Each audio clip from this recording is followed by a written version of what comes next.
let's jump straight into this explainer. Today, we're tackling some seriously explosive, viral rumors that are just burning up the internet right now about imminent non-human intelligence disclosure. And look, whether you think this is all just wild science fiction or literally the biggest news story in human history, we are going to impartially dig into the data, the specific claims being made, and the frameworks being proposed to handle it. Because ultimately, this whole conversation really forces us to take a hard look at exactly how our society processes the deep unknown. I mean, that's the existential question right there, isn't it? At the very heart of all this recent online buzz, we're seeing high-profile commentators, politicians, and even pastors suddenly grappling with the potential, actual reality of contact. If governments came out tomorrow and confirmed non-human intelligence is real, what actually happens the day after? Do we unite as a species, or do we completely fracture? Well, as you're going to see, the predictions out there are incredibly polarized. Take Pastor Perry Stone, for example. According to these viral reports circulating, Stone claims that a large group of prominent pastors were recently pulled into a highly classified briefing by U.S. government officials at a secluded Airbnb in the mountains of Tennessee. The alleged topic? It's staggering. We're talking an impending release of UFO files, non-earthly crafts, and yes, even reptilian creatures. They were supposedly told they need to get their congregations ready, right now, for a massive paradigm shift.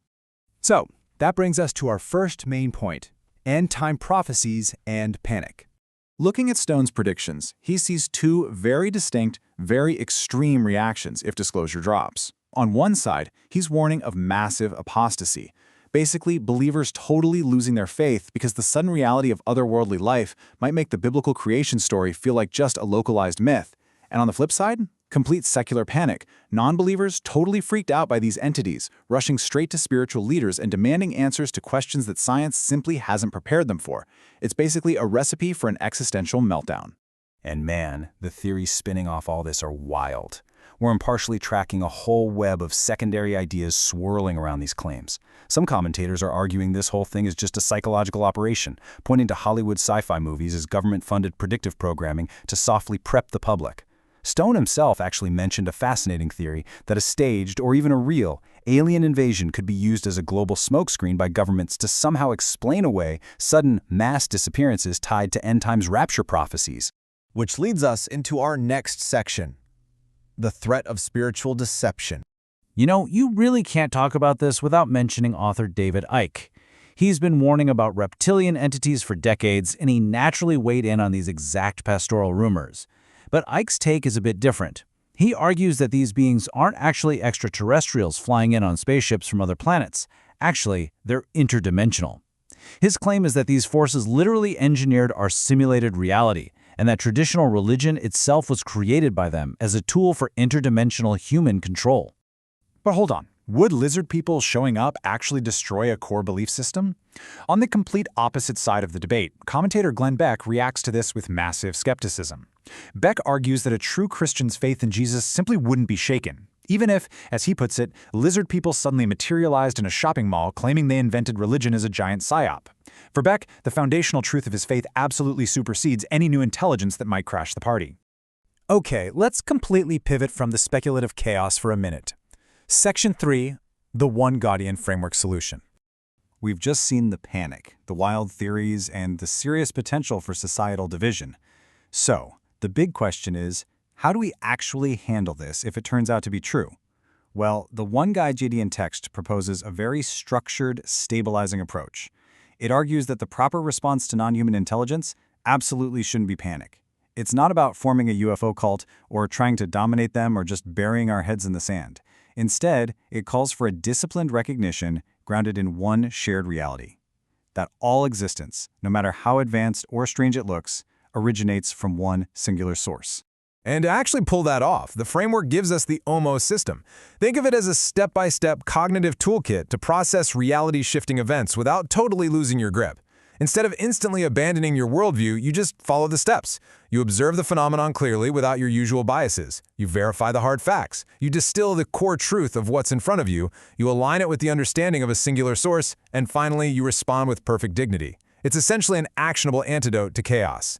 Which flows perfectly right into our next concept: species-agnostic dignity. Think about it. If we wake up tomorrow and we aren't the only intelligent species in the room, our old social operating systems for dealing with the other are going to crash hard. Enter species-agnostic dignity. This principle basically removes the whole soul problem that causes so much anxiety in traditional religion. By treating all forms of intelligence as unique, valid expressions of the exact same underlying reality, it bypasses traditional theological gatekeeping entirely.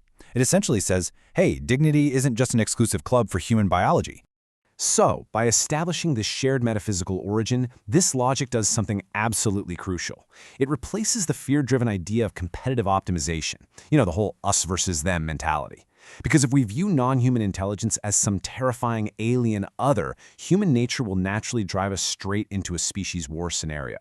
But if we frame them as extended intelligence within a universal family flowing from the same source, well, then that creates a direct mandate for autonomous, peaceful cooperation. Now, you might be thinking, okay, but what if aliens never show up? Well, what's really fascinating here is how this abstract philosophy bridges directly to our tangible reality right now. You don't need a UFO landing to need this framework. The explosive rise of advanced AI and humanoid robots forces us to answer the exact same questions today. How do we recognize and interact with non-biological intelligence? This framework argues the exact same unifying ethics apply across the whole board. All right, let's look at how this plays out day to day. Section 5, Neutral Interaction Baseline. Because at the end of the day, high-level philosophy has to actually work in the real world, right? The neutral interaction baseline acts as a sort of fail-safe protocol for everyday social cohesion. Whether you're interacting with a highly advanced humanoid robot working in a hospital or, potentially making first contact with extraterrestrials, your communication remains totally neutral. It actively strips out the cultural or denominational biases that cause friction, ensuring that our interactions are dignified and safe across a very diverse global population. I really love this quote from the source text because it hits the nail on the head. Discovering new life doesn't have to destroy your faith or the concept of a singular source. Instead, One Guardian functions like a lowest common denominator bridge identity for all of existence. Think of it like this. The universe getting bigger doesn't make the source smaller, it just reveals a much, much larger tapestry than we realized. So, as we wrap up this explainer, I want to leave you with a pretty massive question to chew on.